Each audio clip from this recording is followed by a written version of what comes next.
자, 전반 스타트. 이건 잘 밀고 들어갔죠? 오! 이거는 사라비아 나이 슈팅입니다. 사라비아나 페란 토레스의 움직임에 따라서 지금 크로아티아 수비수들이 딸려오는 경우가 있는데, 그때 이런 공간 줘야! 뭐! 와, 이거는 코케가 너무 아깝다. 아우, 팔에 맞긴 맞았어요. 파그레 제대로 맞긴 맞았는데 부자연스러운 동작이 아니다라고 판단을 한 것 같습니다. 아! 아!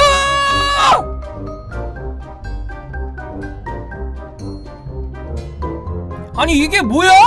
아이고 참, 내 우나이 시몬. 야, 뭐 이런 미스가 나오나요? 와, 이번 대회 최악의 에러입니다. 와, 미쳤다. 저런 거는 약간 그런 거 나오잖아. 9시 뉴스 빰빰 빠라바라밤 빠밤빰 빠라밤. 유로 2020 16강 크로아티아 대 스페인전에서 진기명기 같은 자책골이 나왔습니다. 그 영상 보시면서 오늘의 스포츠 뉴스 마무리하겠습니다. 오! 이렇게까지 박스 안쪽까지 크로아티아 선수들이 진입하는 경우들이 잘 없었단 말이야. 이거 분위기 넘어갔어. 자, 골키퍼 나왔는데 다시. 와, 있어! 아스피! 아스피 아니야. 사라비아! 오!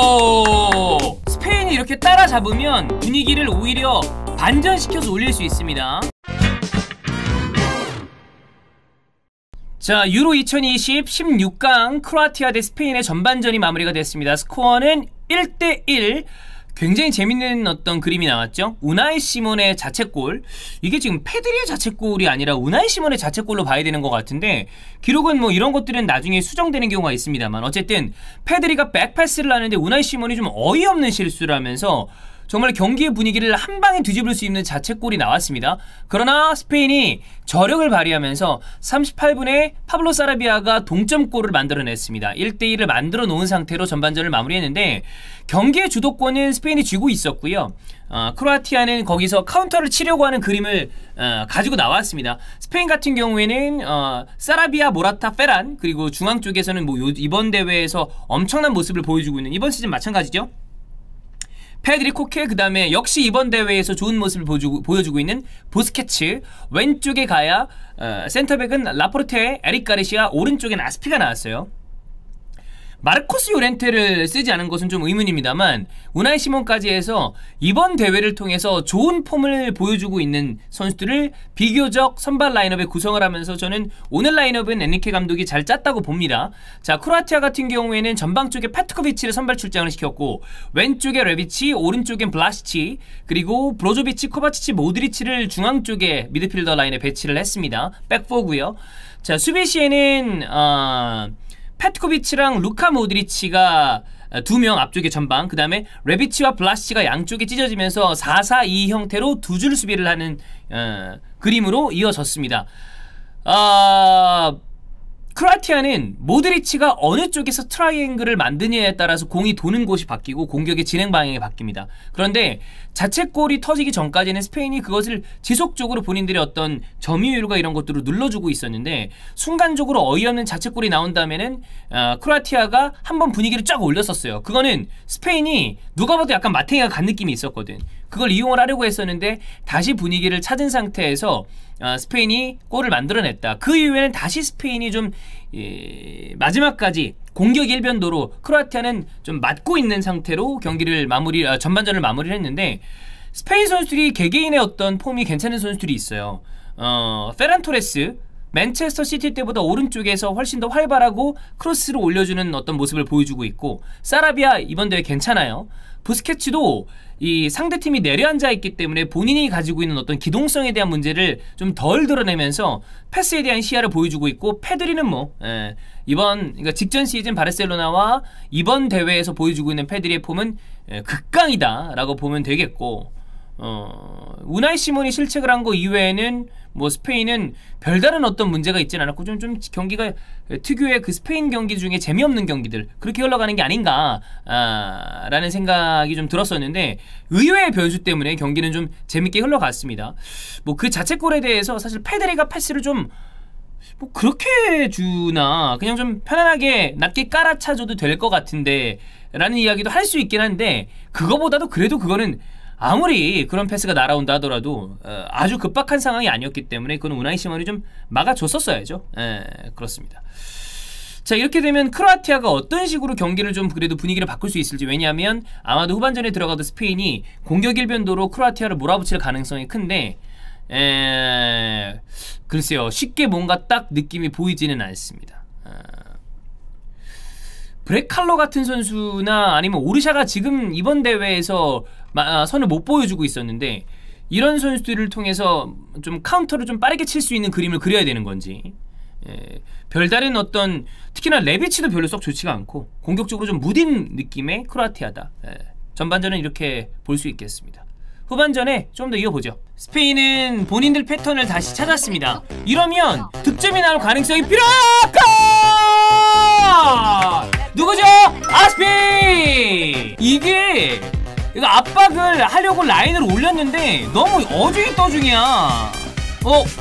오르샤가 울산과 전남의 그 오르샤가 나왔습니다. 이거 옵사 아니야? 옵사잖아. 모라타. 예. 시작했죠. 하나 내야지. 아, 이거 너무 길게 잘 줬다. 이런 거 곧바로 슈팅도 가능해요. 이거 페란이죠. 나이스. 이거는 아주 나이스한 마무리입니다. 방금 전 그 세 번째 골이 흐름을 좀 많이 굳힌 느낌 아닌가. 모드리치. 골이야? 골라인 판독기 왔대요. 이거 완전 들어갔네. 오르샤 슈팅. 오르샤 골이야. 이거 추가 시간 몇 분인가요? 추가 시간이 굉장히 깁니다. 크로아티아 입장에서는 뭔가 해볼 수 있을 만한 시간대예요. 크로아티아 올라옵니다. 와! 파샬리치! 연장이잖아. 야, 근데 이거 진짜 잘했다. 이거 너무 잘했어요. 오르샤가 올렸네. 오르샤 한 골 한 개 도움입니다. 자, 이제 연장 들어갑니다. 짠! 우와, 시몬. 와, 우나이 시몬은 오늘 그 이후에는 중요한 세이브 많이 하고 있습니다. 무라타!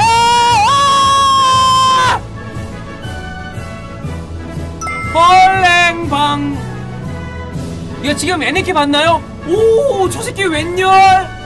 야, 모라타가 여기서, 야, 모라타 솔직히 말해서 오늘 진짜 개 못하고 있었거든? 여기서 픽픽 쓰러지고 그러고 댕기고 있었는데 이거 왔다.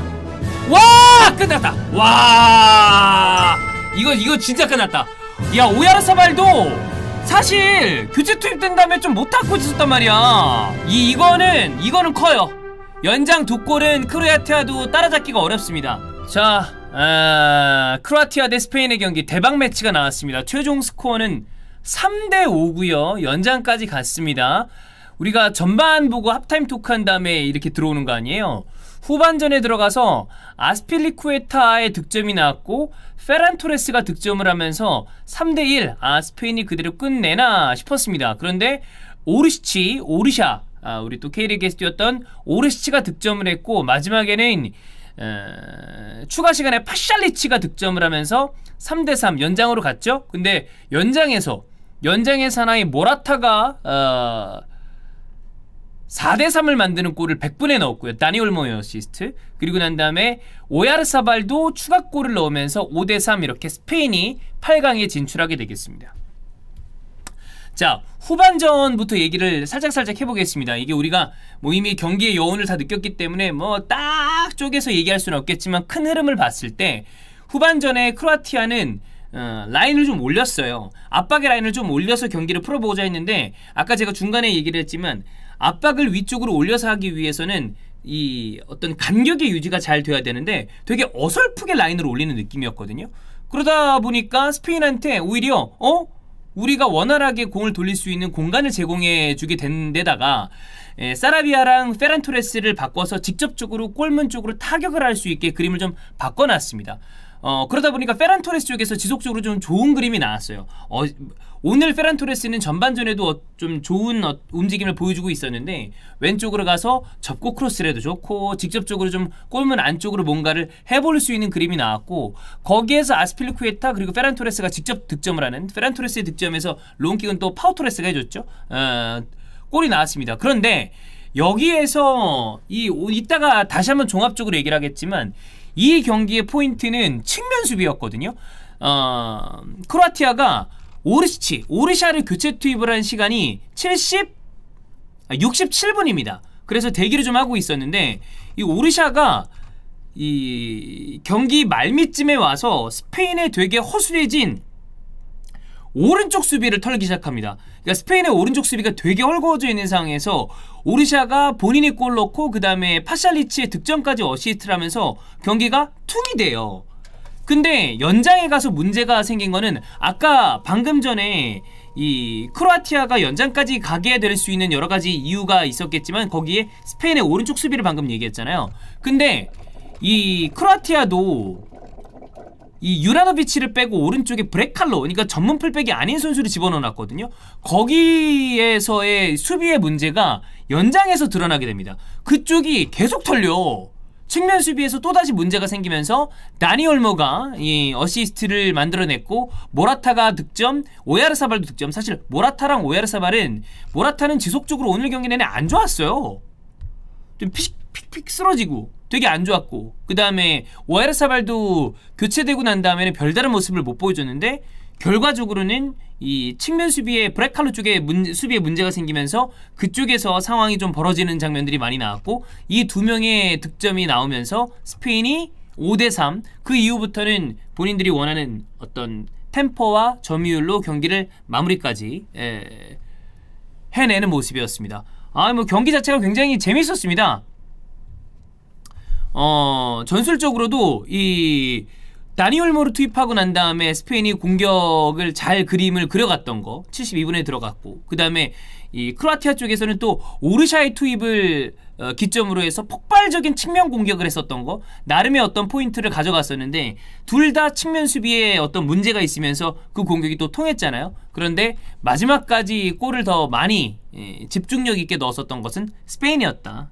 그리고 오늘 경기에서 첫 번째로 치명적인 실수를 했던 이 우나이 시몬 골키퍼는 그 장면을 제외한 나머지 중요한 장면들에서는 아주 대단한 세이브를 해내면서 멋진 모습을 보여줬고, 모드리치가 고군분투했거든요. 코바치치는 사실 오늘 경기에 쏙 좋지 않았고, 모드리치가 정말 대단한 활약을 했음에도 불구하고 이번 유로는 이렇게 마무리되게 됐습니다.